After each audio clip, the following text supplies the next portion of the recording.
దేవునికి స్తోత్రం అండి. అందరికీ వందనాలు. అయితే లాస్ట్ సండే మా పాస్టర్ గారు, మా లింగాపాలెం విలేజ్లో పాస్టర్ గారు చర్చ్ అయిపోయిన తర్వాత నేను మా ఇంటికి భోజనానికి పిలిచాను. భోజనానికి పిలిస్తే ఆయన భోజనం చేసి మూడు పీసులు తిన్నారు. ఫిష్ కర్రీ ఆయనకి ఇష్టం. 3 పీసులు తిన్నారు. చక్కగా ఇంతే తింటారు అన్నం పారేస్తారేమో, పారేయద్దు పాస్టర్ అంటే లేదమ్మా లేదని చెప్పి మొత్తం తిన్నారు. అంతా చాలా మంచిగా, చిన్నపిల్లాడి మనస్తత్వం ఆయనది. మాతో చాలా కలివిడిగా చక్కగా గడిపి నాతో ఫోటో తీయించుకున్నారు. ఆయన ఇంకో కురాన్ని తీసుకుని వచ్చి మా వారిని, ఆ పిల్లని, తర్వాత నన్ను ఆయనకి ఫోటో తీయమని అడిగారు. అట్లా మంచిగా ఎంజాయ్ చేసి మండే ఇంటికి వెళ్ళిపోయారు. మండే మళ్ళీ మా ఊరికే వచ్చారు. ఏదో గృహ ప్రవేశ కూడిక అని చెప్పేసి అది జరిపారు. 3 గంటలకు వెళ్ళి అక్కడి నుంచి సేవకుల సదస్సుకి వెళ్ళి అక్కడి నుంచి నైట్ 12ంటికి ఇంటికి వెళ్ళి పడుకుని తెల్లవారుజామున 3:30కి లేచి కొంచెం ఇక్కడ ఊపిరాడినట్లుగా ఉంది, వేడి నీళ్ళు ఇవ్వమని అడిగారంట. వాళ్ళు వేడి నీళ్ళు తీసుకుని వచ్చేసరికనే చైర్ మీద తలవాళ్ళు చేశారు. హాస్పిటల్ తీసుకెళ్తే చనిపోయారని చెప్పారు. అంటే ఇవాళ రేపు నిజంగా ప్రస్తుత కాలపు దుష్టలోకంలో జీవిస్తున్నాం మనం. అంత్యదినాలు, అపాయకరమైన కాలాలు. ఒకప్పుడు ఇట్లాంటి డెత్తులు ఎక్కడో వినిపించాయి. ఇప్పుడు మనతో తిరుగుతూ మనతో కలివిడిగా ఉంటున్న వాళ్ళు క్షణంలో మాయమైపోయినట్టే వెళ్ళిపోతున్నారు. ఇంకా నీతిమంతుల్ని దేవుడు తీసుకెళ్ళిపోతున్నాడు. సో మరణము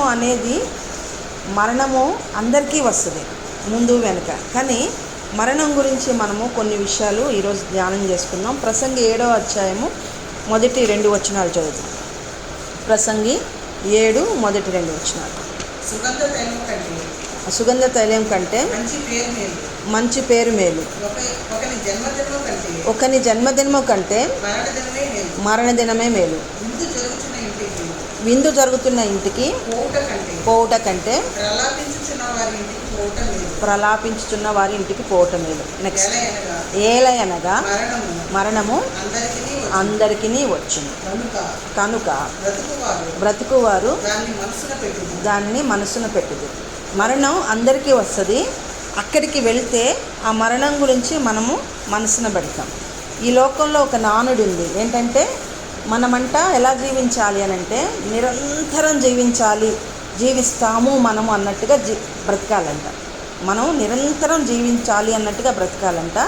మళ్ళీ అట్ ద సేమ్ టైం అదే సమయంలో రేపే మరణిస్తాము అన్నట్టుగా జీవించాలంట. ఇది కాంట్రవర్సీ కదా. నిరంతరం జీవించాలి అన్నట్టుగా బ్రతకాలి, మళ్ళీ రేపే మరణిస్తాము అన్నట్టుగా జీవించాలి అంటే ఇది కాంట్రవర్సీ అనిపిస్తుంది మనకి. కానీ ఆలోచించితే, నాకు ఇది కొటేషన్ నేను ఎక్కడ ఏదో బట్టల కవర్ మీద చదివాను, గుంటూరు షాప్ది. దాని గురించి నేను ఆలోచించాను. ఎలా నిరంతరం జీవించాలి అన్నట్టుగా బ్రతకాలి మనుషులు, కానీ రేపే మరణిస్తామన్నట్టుగా జీవించాలి. ఏంటి కాంట్రవర్సీ అని ఆలోచిస్తే, మన శరీరము దేహ ప్రాణాత్మల కలయిక కదా, 3 రకాలుగా. మన శరీరం వచ్చేసి మ్యాన్ ఈజ్ మార్టల్ అని, శరీరం ఖచ్చితంగా నశించిపోతుంది, మరణిస్తుంది, మట్టిలో కలిసిపోతుంది. కానీ దేవుడు మనకి ఆదాముకు ప్రాణాత్మని, దేవుడు తన ఆత్మను ఊదితే నరుడు జీవాత్మ ఆయనని చెప్పినట్లుగా దేవుడు మనలో ఒక ఆత్మని, ఆయన ఆత్మను ఊదాడు. ఆ ఆత్మ నిరంతరం జీవిస్తుంది. మనలో ఉన్న ఆత్మ నిరంతరం జీవిస్తుంది. కానీ మన శరీరం చనిపోతుంది. మరణం తథ్యం మన శరీరానికి, ముందు వెనక ఖచ్చితంగా మరణం అనేది ఖచ్చితంగా వస్తుంది. కానీ అక్కడ ఉన్న సూక్ష్మం ఏంటంటే, ఈ చనిపోయే ఈ శరీరం కూడా ఇంపార్టెంటే, చనిపోయేది కదా అని నిర్లక్ష్యంగా ఉండకూడదు. ఎందుకంటే నీ దేహం దేవుని ఆలయం అని దేవుడు చెప్తున్నాడు. ఎవరు తన ఆలయాన్ని పాడు చేస్తాడో నేను వారిని పాడు చేస్తానని చెప్తున్నాను. అంటే దేహం కూడా ముఖ్యమే. ఎందుకు ముఖ్యము? ఈ దేహంతో నీవు చేసే పనులు, అవి మంచివే కానీ చెడ్డవే కానీ ప్రతిదీ దేవుడు తీర్పులను తీసుకొస్తాడు. వాటిని బట్టి, దేహంతో నీవు చేసే క్రియలను బట్టి నీ ఆత్మ అయితే పరలోకంలో లేకపోతే నరకంలో నిరంతరం జీవిస్తుంది. నీ ఆత్మ, దేవుడు నీకు ఇచ్చిన ఆత్మ నిరంతరం జీవిస్తుంది కూడా. ఆ నిరంతరం జీవించే ఆత్మ సేఫ్గా పరలోకంలో దేవుడితో యుగాలు సుఖంగా జీవించాలా, నరకంలో మండే అగ్నిగుండంలో వేదనతో పళ్ళు కొరుకుతూ బాధపడాలా అనేది ఈ దేహంతో నీవు చేసిన క్రియలను బట్టి ఉంటుంది. కాబట్టి ఈ దేహం కూడా ఇంపార్టెంట్. అందుకే మంటి శరీరంలో మహిమైశ్వర్యాన్ని నింపుతున్నాడు అని చెప్పాడు. మనకు కొన్ని పనులు చాలా అసహ్యంగా అనిపిస్తుంది ఈ శరీరంతో చేసేవి, కానీ అట్ ద సేమ్ టైం దేవుని ఆత్మ మనలో ఉంది, కానీ అది చాలా గొప్పగా అనిపిస్తుంది, చాలా ఉన్నతంగా అనిపిస్తుంది మనిషి జీవితం. అట్ ద సేమ్ టైం చాలా రోతగా కూడా అనిపిస్తుంది. ఎందుకంటే మట్టిలో కలిసే శరీరంతో కొన్ని అట్లా అనిపిస్తుంది, కానీ దేవుని ఆత్మ మనలో ఉంది కాబట్టి మనది ఉన్నతమైన విలువైన చాలా ప్రెషియస్ లైఫ్. దేవుడి మనం యేసుక్రీస్తుని అంగీకరించిన వారికి దేవుడు ఆయన్ని తన కుమారులుగా కుమార్తెలుగా చేసుకుంటాడు. కాబట్టి మనము ఈ దేహంలో ఉండగా దేవుని కుమారులుగా కుమార్తెలుగా ఆ స్టేటస్ని అనుభవించగలం. రెండూ ఇస్తుంది మనకి శరీరం, ఎందుకంటే ఆత్మ ద్వారా ఇస్తుంది. నిరంతరం జీవించే ఆత్మ ఉంది, రేపే మరణించే శరీరం ఉంది. కాబట్టి మనం నిరంతరం జీవించేట్లుగా జీవించాలి, బ్రతకాలి, రేపే మరణించేట్లుగా జీవించాలి. రెండవ విషయం ఏంటంటే, మనం నిరంతరం జీవించాలి అని అంటే వాక్యంలో రెండు ఉన్నాయి. యెషయా 40:8 నాకు కనిపించిన ఈ రెండు, ఇంకా ఉండుండొచ్చేమో, నాకు కనిపించిన యెషయా 40:8 పైన 7 కూడా చదవండి, 7-8 యెహోవా తన శ్వాస దాని మీద ఊదగా గడ్డి ఎండును పువ్వు వాడు. నిశ్చయముగా జనులు గడ్డి వంటి వారే. గడ్డి ఎండిపోవును, దాని పువ్వు వాడిపోవును. మన దేవుని వాక్యము ఏం నిలుస్తుందండి? మన దేవుని వాక్యం నిత్యము నిలుస్తుంది.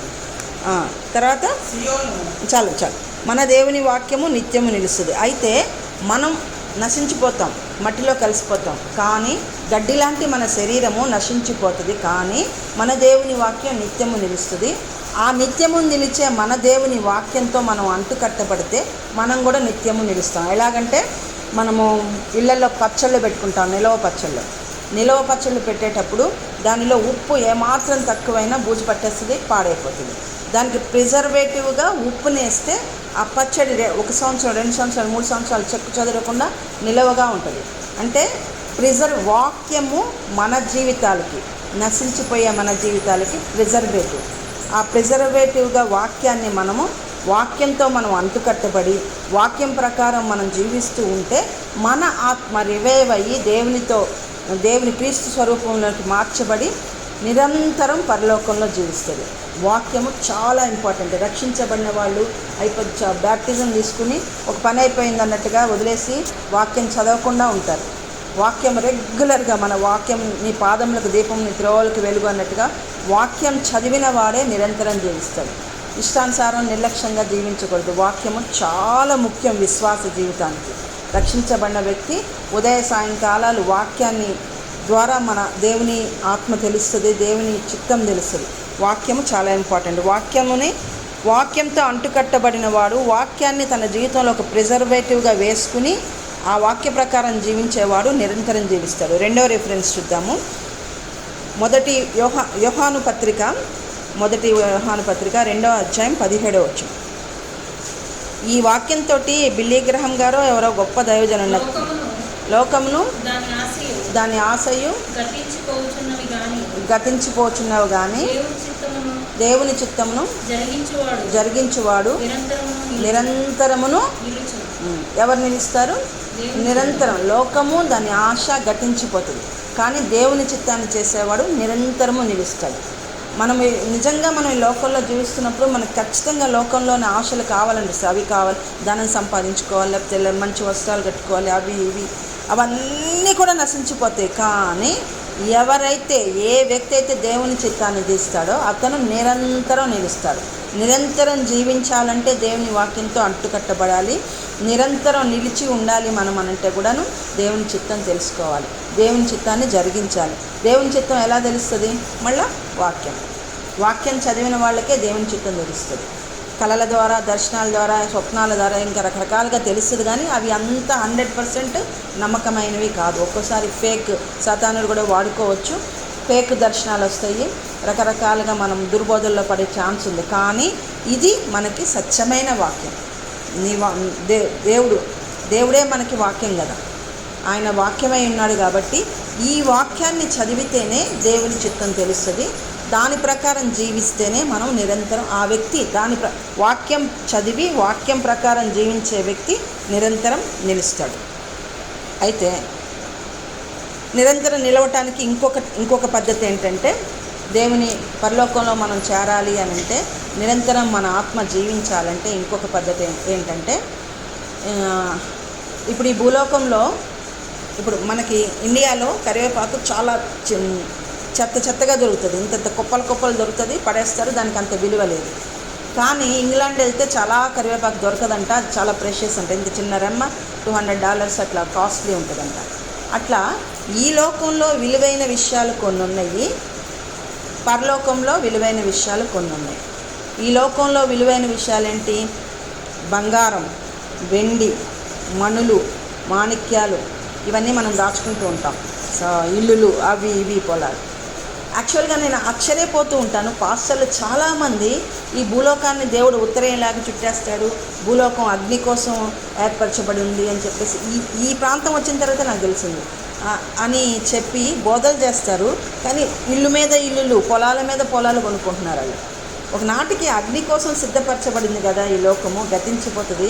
ఈ లోకంలో అబ్రహాం అంత ధనవంతుడయ్యింది కూడా ఈ లోకం తనకి స్థిరమైంది కాదు, స్థిరమైన లోకము ఆయనకి దేవుడు పునాది గల పట్టణాన్ని సిద్ధపరుస్తున్నాడని గుడారాల్లో నివసించాలంట.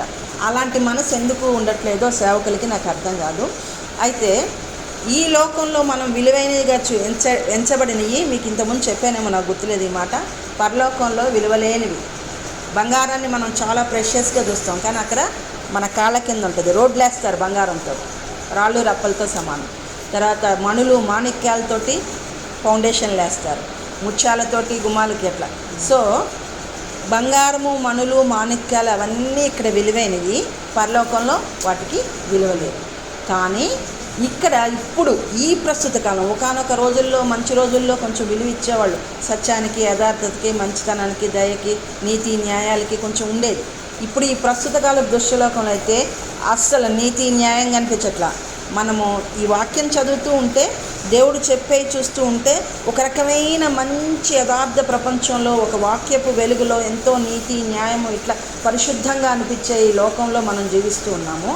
కానీ బయటకు వచ్చి సొసైటీలోకి వచ్చి చూస్తే అసలు తట్టుకోలేము అక్కడ జరిగే పరిస్థితులు, అక్కడ జరిగే అక్రమాన్ని, అక్కడ జరిగే అన్యాయాన్ని. ఈ లోకానికి అక్రమము, అన్యాయం, ఇలాంటి అనీతి అన్నీ జరుగుతున్నాయి. కానీ ఈ లోకంలో విలువలేనివి ఏంటి తెలిసి? నీతి, న్యాయము, యథార్థత, సత్యము, ప్రేమ, దయ, క్షమాపణ, ఇవి ఈ లోకంలో ఇప్పుడు విలువలేనివి, ఇప్పుడు విలువ లేకుండా అయిపోయినాయి. కానీ పరలోకంలో వీటికి విలువ ఉంటుంది. ఇక్కడ ఈ లోకంలో విలువైన వెండిలు, మణులు, మాణిక్యాలన్నీ కూడాను పరలోకంలో విలువలేని. నాకు జయప్రభ ఆంటీ అని ఒక ఆవిడ, చాలా పెద్ద ఆవిడ, వాక్యం చెప్తుంది ఎవ్రీ డే జూమ్లో మార్నింగ్ 7:15 చెప్తుంది వాక్యము. ఆవిడ ఎంత మంచి వాక్యాలు, దేవుడి వాక్యం, యేసుక్రీస్తు చెప్పిన బోధలన్నీ చెప్తూ, మనం ఇలా ఉండాలమ్మా, ఇలా తగ్గించుకోవాలి, మనం కోపం పెట్టుకోకూడదు, దేవుని వాక్యం మనలో నివసించాలి, దేవుని మాటకి విలువ ఇవ్వాలి, మనుషుల మాటకి, చాలా మంచి నీతి చెప్తూ ఒక ప్రపంచాన్ని సృష్టిస్తున్నట్టుగా అనిపిస్తుంది. ఒక యథార్థ ప్రపంచాన్ని, దేవుని ప్రపంచాన్ని, ఈ చీకటి గల ప్రపంచంలో ఒక ప్రత్యేకమైన ప్రపంచాన్ని సృష్టిస్తున్నట్టుగా ఆవిడ వాక్యం చెప్తూ ఉంటుంది. నేను అవి వింటూ అవే మైండ్లో పెట్టుకొని బయటకు వచ్చి సొసైటీలో జరిగే వాటిని చూసి ఆ కాంట్రాడిక్షన్కి తట్టుకోలేక, ఏంటి ఇక్కడ ఇట్లా ఉంటుంది, దేవుడి చిత్తం ఇట్లా ఉంటుంది. నేను ఒకసారి ఆంటీ, నేను ఎందుకంటే మీరు ఇట్లా అన్నీ చెప్పి ఇంత నీతి నిజాయితీగా ఇట్లా మమ్మల్ని తయారు చేస్తున్నారు, బయటకు వెళ్తే భయంకరంగా ఉంది లోకము, వాటిని తట్టుకోలేకపోతున్నాము అని అడిగాను కూడా. అయితే ఒకరోజు నాకు ఆమె వాక్యం చెప్తూ ఉంటే, ఆమె ఇలాగే చెప్తుంది, ఇలా ఉండాలి, జాగ్రత్తగా ఉండాలి, జాగ్రత్త, దేవుడి వాక్యం ప్రతి దాన్ని పిన్ పాయింటెడ్గా జాగ్రత్తలు చెప్తుంది ఆమె. దేవుడి విషయంలో, దేవుని చిత్తాన్ని చేయటంలో ఎలా ఉండాలని అలా చెప్తూ ఉంటే నాకు మేల్కునే ఉన్నాను, వింటూనే ఉన్నాను. నాకు ఒకటి కనిపిస్తుంది, ఈ భూమి అంతా, ఈ ప్రపంచం అంతా చీకటిగా ఉండింది, ఆకాశంలో నుంచి సన్న వెలుగొచ్చి ఒక చోట పడుతుంటే ఆ చుట్టూ ఒక పరిధిలో వెలుగు ఇట్లా విస్తరిస్తుంది. ఆంటీ అక్కడ కూర్చొని వాక్యం చెప్తున్న చోట అంతా అట్లా వెలుగు విస్తరిస్తుంది. ఆంటీ ఒక్కతే కాదు, ఇంకా అక్కడ పెద్ద భూప్రపంచంలో పైనుంచి సన్న వెలుగు వచ్చి ఆ వెలుగు ఇట్లా విస్తరించి అక్కడొకటి చాలా వెలుగుమయమైన ప్రపంచాలు ఈ లోకంలో నాకు అట్లా ఫ్రాక్షన్ ఆఫ్ మినిట్ అట్లా కనిపించింది.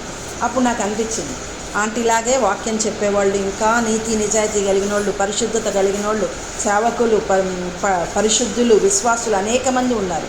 వాళ్ళ ఒక ప్రత్యేకమైన ప్రపంచాన్ని, వెలుగు ప్రపంచాన్ని ఈ చీకటి లోకంలో సృష్టిస్తున్నాడు. మనము యెషయా 6:9 ఉంటుంది. యేసుక్రీస్తు కూడా ఆ ఉద్దేశంతోనే వస్తాడు కదా, ఈ చీకటి గల లోకానికి ఆయన వస్తున్నాడని చెప్పేసి. 6-9 బ్రదర్, చీకటి అది రిఫరెన్స్. ఆయన నీవు పోయి ఈ జనములతో నిత్యము నిలుచుందురు గాని కాదు 9:2 చీకటిలో నడుచు జనులు గొప్ప వెలుగును చూచుచున్నారు,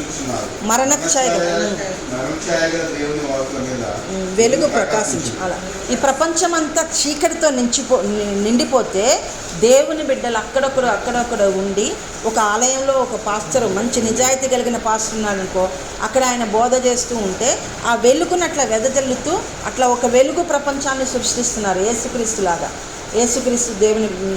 యేసుక్రీస్తు బిడ్డలుగా మారిన వాళ్ళు. భయంకరమైన లోకంలో మనం వెలుగుగా ఉండాలి. దేవుడు మనల్ని వెలుగుగా ఉండమన్నాడు, ఉప్పుగా ఉండమన్నాడు కదా.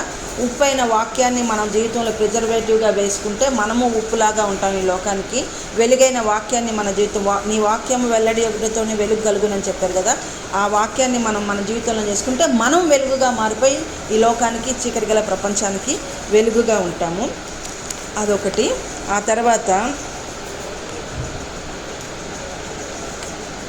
తర్వాత ఏంటంటే, పరలోకంలో విలువైన వాటికి ఈ లోకంలో విలువ లేదు, ఈ లోకంలో విలువైన వాటికి పరలోకంలో విలువ లేదు. అయితే ఈ లోకంలో విలువైన వాటిని పరలోకంలోకి మనం తీసుకుపోవాలంటే ఎట్లా? ఇదొక చిన్న కథ, నేను ఇక్కడ యూట్యూబ్లో విన్నాను, మొన్న ఒక ఆవిడ చెప్పింది. ఏంటంటే, ఒక రాజు ఉన్నాడంట, బాగా ఆయనకు బోల్డ్ ఆస్తి ఉందంట. రాజులకి వాళ్ళు ఏం చెప్తే జరగాలి అని ఉంటుంది కదా. ఆయన చనిపోయేటప్పుడు మరణశయ్య మీద ఉన్నప్పుడు ఆయనకి తన ఆస్తినంతా తీసుకొని చనిపోవాలి. చనిపోయేటప్పుడు తన వెంట తన ఆస్తి తీసుకుపోవాలని కోరిక పుట్టిందంట. కోరిక పుట్టి ఆయన రాజ్యంలో ఉన్న వాళ్ళందరికీ చాటింపు వేసి, నా ఆస్తిని నేను తీసుకుపోవటానికి మార్గం చెప్పిన వాళ్ళకి నేను ఇన్ని కోట్ల రూపాయల విలువ ఇస్తాను బహుమానం అని అంటే ఎవరు చెప్పలేరు కదా, అది అసాధ్యం కదా. ఆస్తిని ఎవరు చనిపోతూ, అలెగ్జాండర్ సైతమే 2 చేతులు బయట పెట్టి నేనేమి తీసుకెళ్ళలేదని చెప్పాడు. అట్లా ఎవ్వరు తీసుకెళ్ళలేని అసాధ్యమైంది కాబట్టి ఎవరూ రాలేదంట. అయితే ఒక పెద్ద ఆయన, ఒక ముసలాయన వచ్చి, నేను చెప్తాను, నీ ఆస్తిని నువ్వు తీసుకుపోయే ఉపాయం చెప్తాను అని చెప్పాడంట. ఎట్లా అంటే, నువ్వు నీ ఆస్తిని ధర్మకార్యాలకి, పుణ్యకార్యాలకి ఉపయోగించి, మంచి పనులకు ఉపయోగించి నీ ఆస్తిని కన్వర్ట్ చేసుకుంటే ఆ పుణ్యఫలంతో నువ్వు నీతో పాటు పరలోకానికి నీ ఆ ఆస్తిని తీసుకెళ్ళొచ్చు అని. ఎట్లా అంటే, ఇప్పుడు మనం ఇక్కడ ఇండియాలో ఉన్నాం కదా, రూపాయలు ఉంటాయి, ఇంగ్లాండ్లో పౌండ్స్, అమెరికాలో డాలర్లు, ఇంకో చోట దీనార్లు అట్లా ఉంటాయి. మనం ఏ దేశానికి వెళ్ళాలంటే ఆ రూపాయల్ని ఎంబసీలోకి వెళ్ళి వాళ్ళ కరెన్సీలోకి కన్వర్ట్ చేసుకుని వెళ్ళి అక్కడ ఖర్చు పెట్టుకుంటాం. అలాగే మనం ఇక్కడున్న మన ఆస్తిని దేవుని రాజ్యంలో ఉన్న కరెన్సీలోకి మార్చుకోవాలంటే మనము సత్క్రియలు చేయాలి. సత్క్రియలు, నీతి క్రియలు, నీతి న్యాయములు ఆయన సింహాసనానికి ఆధారములని చెప్తుంది వాక్యము. అట్లా నీతి, న్యాయము, యథార్థత, పరిశుద్ధత, సత్క్రియలు, వీటిగా మన ఆస్తిని కన్వర్ట్ చేసుకో. ఆస్తి కలిగి ఉండటం ఎంత మాత్రం తప్పు కాదు, ధనాపేక్ష తప్పు. ఆస్తి సంపాదించాలని అక్రమంగా ధనం సంపాదిస్తూ చూడండి, అది తప్పు. అబ్రహాము, యోబు వీళ్ళంతా ఆస్తిపరులు, కానీ వాళ్ళు చాలా మేలు చేశారు, నీతి క్రియలు చేసుకున్నారు, పుణ్యం చేసుకున్నారు. అప్పుడు ఆ రాజు దగ్గరికి, ఇట్లా నువ్వు పుణ్యంగా నీ ఆస్తిని కన్వర్ట్ చేసుకో, అప్పుడు నీ ఆస్తిని నువ్వు తీసుకెళ్ళగలవు అని చెప్పాడంట. అట్లాగే బైబిల్లో మనకు ఒక వాక్యం ఉంది, ఈ వాక్యంతో మనం కంక్లూడ్ చేసుకుందాము. మనం ఈ లోకంలో ఉన్న మన ఆస్తిని పరలోకంలోకి, రూపాయలని డాలర్లలోకి కన్వర్ట్ చేసుకున్నట్టుగా మనము మన ఆస్తిని సత్క్రియల రూపంలో, పుణ్యం రూపంలో కన్వర్ట్ చేసుకోవచ్చు. 1 తిమోతి 6వ అధ్యాయం 17 నుంచి 19 వరకు చదువు. 1 తిమోతి 6వ అధ్యాయము. శ్రీమంతులను అద్వితీయుడునగు ఉమ్. సర్వాధిపతి శ్రీమంతుడును అద్వితీయునకు సర్వాధిపతి యుక్తకాలమందు యుక్తకాలమందు ఆ ప్రత్యక్షతను కనపరచును. ఆ ప్రత్యక్షతను కనపరచును. ఆ సర్వాధిపతి ఆ సర్వాధిపతి రాజులకు రాజును రాజులకు రాజును ప్రభువులకు ప్రభువునై ఉన్నాడు. ప్రభువులకు ప్రభువునై ఉన్నాడు. సమీపింపరాని తేజస్సులో ఇదేనండి సమీపింపరాని తేజస్సులో ఆయన మాత్రమే వసించుచు. ఇహమందు ధనవంతులైన వారు ఇహమందు ధనవంతులైన వారు గర్విష్ఠులు కాక ఇహమందు ధనవంతులైన వారు గర్విష్ఠులు కాక అస్థిరమైన ధనమునందు అస్థిరమైన ధనమునందు నమ్మిక ఇంచక సుఖముగా అనుభవించుటకు సమస్తమును మనకు ధారాళముగా దయచేయు